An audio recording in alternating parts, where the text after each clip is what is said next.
It's not just hunters looking out for deer this time of the year. It also seems to be peak season for deer vehicle collisions. And joining us with some helpful advice this morning is Doug Lear with the North Dakota Game and Fish Department. Thanks for coming in. It seems like we're seeing more deer out on the road. Is that just my imagination? No, it's not.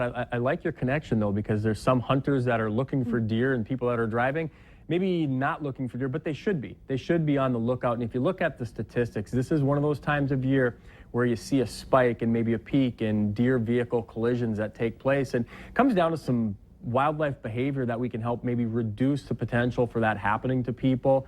We see more deer activity, obviously, with the harvest going on, corn coming off, and that pushes deer back and forth and around. A lot of activity from grain carts to semis and things across the rural areas moves deer around.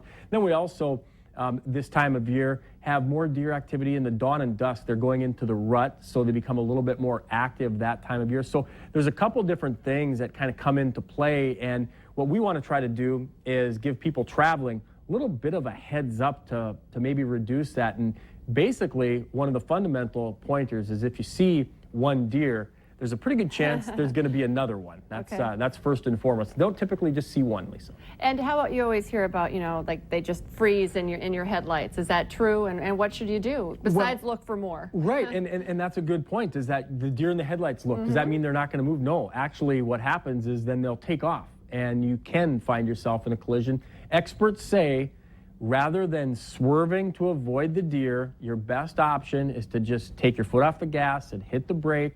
And if you end up having to, it's better to maybe hit the deer than swerve into oncoming traffic or into the ditch and possibly roll. Maybe easier said than done. But if you're aware of it, before you head out this time of the year driving. Yep, 'tis the season. Okay.